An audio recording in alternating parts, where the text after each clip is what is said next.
ছোটবেলায় মাথার উপর দিয়ে প্লেন চলে গেলে অবাক হয়ে তাকিয়ে থাকতাম, বাট আমি কখনো সেখানে চড়বো সেটা কল্পনাও করিনি। নমস্কার সবাইকে, সুমনার ব্লগে আপনাদেরকে স্বাগত জানাই।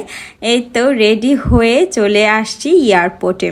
তো এখানে এসে এই যে আমার ভাই লাগেজগুলা নেওয়ার জন্য এই ক্যারিটা নিয়ে এসেছে।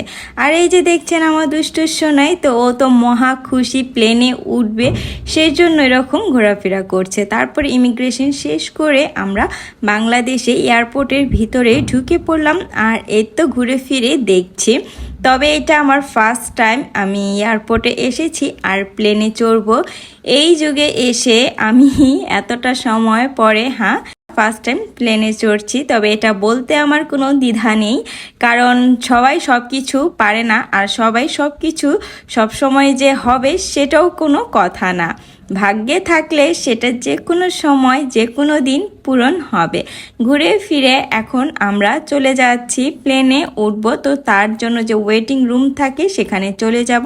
আর এখানে তো সব কিছু ইমিগ্রেশন চেক করে ভিতরে গিয়ে বসে আছি। আর ওই যে আমার ভাই, ছোট্ট ভাই আমার সাথে দুষ্টুমি করছে। আর এই যে পাসপোর্ট হাতে নিয়ে একটু আর কি শো অফ করলাম। তারপরে তো একটা প্লেন ছাড়ছে, ভাবলাম যে প্লেনটা কিভাবে যায়। সবসময় তো নিচ থেকে দূর আকাশের পানি চেয়েই দেখেছি, বাট এভাবে সামনে হয়তো চেয়ে আমার দেখার সৌভাগ্য হয়েছে। তো এই তো বসে বসে আমি দেখছি, তারপর সোনার বাবা আমার একটু ভিডিও করছে, সেটা দেখে আবার আমার একটু হাসিও পেলো। তবে যাই হোক, তারপরে তো প্লেনে উঠলাম। এটা বিজনেস ক্লাসের জন্য। তো আমি প্রথমে উঠে অবাক হয়ে গেলাম, এত সুন্দর আমাদের জন্য বসার জায়গা। পরে ভাবলাম যে না, তারপরে প্লেনটা ছেড়ে দিল। তবে প্লেনে ওঠার পর একটা আফসোস আমার থেকেই যাবে, সেটা হলো আগে টিভিতে দেখতাম যে প্লেনের সিঁড়ি দিয়ে উঠতে হতো, আমিও সেই আশাতেই এসেছিলাম, বাট এখন আর ওই সিস্টেমটা নেই।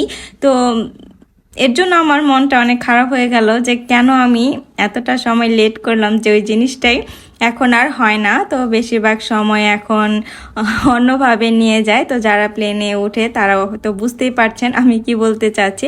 তারপরে এখানে প্লেনে খাবার দিয়েছে। তো এখানে সোনাইকে ননভেজ খাবার দিয়েছে, আর আমার আর সোনাইয়ের বাবাকে ভেজ খাবার দিয়েছে। তার কারণ হলো ননভেজটা এখানে শেষ হয়ে গেছে। ভেজ আইটেমের মধ্যে ছিল হলো পরোটা, দই, তারপরে একটা কেক, আর হলো ফ্রুট সালাদ, আর হলো পালক পানির, রাজমা, রাইস। আর নন ভেজের মধ্যে ছিল চিকেন বিরিয়ানি, আর বাকি আইটেমগুলো একদম সেমই ছিল। এই তো খাবার দাবার শেষ করে তারপরে আমরা টি বা কফি এটার অপশন থাকে যে যেটা আর কি খায়। তবে প্লেনের খাবার আমার কাছে অনেক ভালো লেগেছে। ফার্স্ট টাইম খাওয়াতে না কিসে সেটা জানি না, তবে আমার কাছে খাবারগুলা বেশ ভালো লেগেছে। খাবারগুলার কোয়ালিটি অনেক ভালো ছিল। আর এই যে দেখছেন এই আপুটা এখন আমাদেরকে, মানে আপু না দিদি, তো উনি এখন আমাদেরকে কফি বা কোক যেটি আমরা খেতে চাই সেটাই নিব। তো সোনার জন্য কোক, আমার জন্য ব্ল্যাক কফি। তবে এখানে চিনি আর দুধ দিয়ে দিয়েছে মিক্স করে খাওয়ার জন্য। তো তারপর আবার এখান থেকে সোনার বাবা একটু কোক খেয়ে আবার রাখছে। তারপরে আমরা এখানে ল্যান্ড করলাম দিল্লিতে। দিল্লি থেকে আমরা চলে যাব চেন্নাই, সেটা নেক্সট কোনো ব্লগে আমি শেয়ার করব। অবশ্যই চোখ রাখবেন, আর পুরো ব্লগটা ভালো লাগলে একটা লাইক শেয়ার করে দিবেন।